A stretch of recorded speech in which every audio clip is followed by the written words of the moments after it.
I was born in Wyoming and moved here with my family when I was 1 and spent my childhood hiking around the Elkhorns and the Wallowas and adventuring with my parents. They were really active and both of them are wildlife biologists, so we got out into nature pretty much every opportunity, which of course when I was a kid was annoying. I wanted to be playing video games.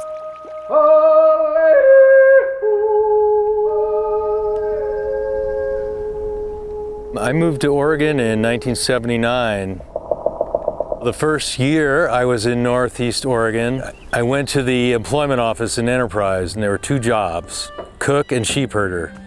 So I selected the outdoor option, and I found myself down in the Imnaha Canyon herding sheep, 1,500 head of sheep, 4 horses, 3 dogs, and me, and just totally fell in love with this place.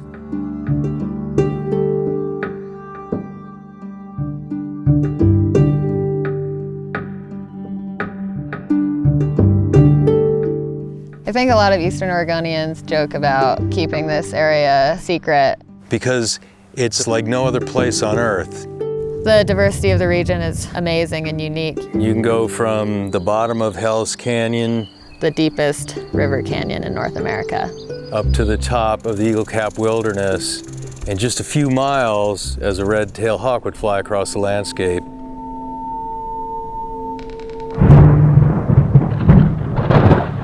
Science is showing more and more that the ability for species to move and migrate in response to stressors, to climate change, to the seasons, this is what's important for success of species and biodiversity. And so when we have this large connected tract of land, it's not just that we're looking at the Wallowas as one ecosystem and Hell's Canyon as one ecosystem. These places are connected not only to each other, but also to this huge wildlife corridor that runs down the Rockies.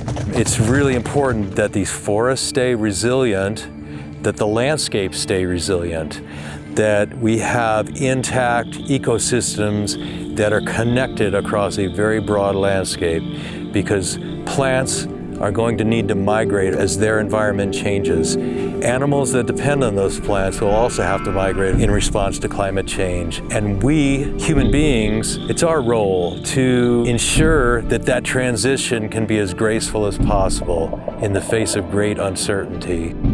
Climate change is happening, but we still have a choice about how we interact with that and what priorities we set for ourselves going into the future. It's not like some governing body is going to swoop down and save these places. Now more than ever, we need to fight harder to save what we have now for future generations.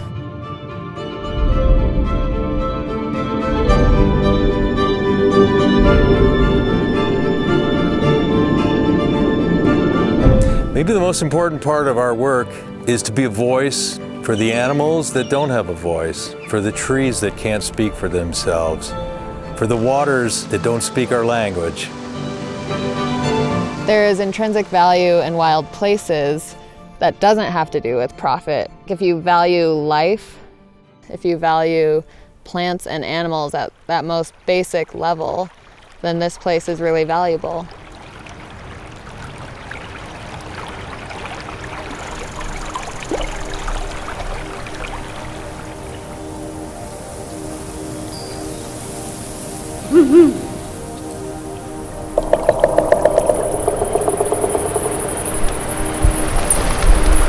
You know, I've been coming to this forest for 36 years. I've watched it grow, I've watched it change, I've watched some of the trees die, I've watched the dead trees become habitat for woodpeckers and insects. I've experienced the natural world in a very intimate way. This landscape, the people, the wildlife, the flora, the fauna, everything is so central to my identity. And it took me leaving to realize how much I had taken for granted my childhood in this beautiful corner of the planet. I hope that we can prioritize nature and all of its complexity and magnificence.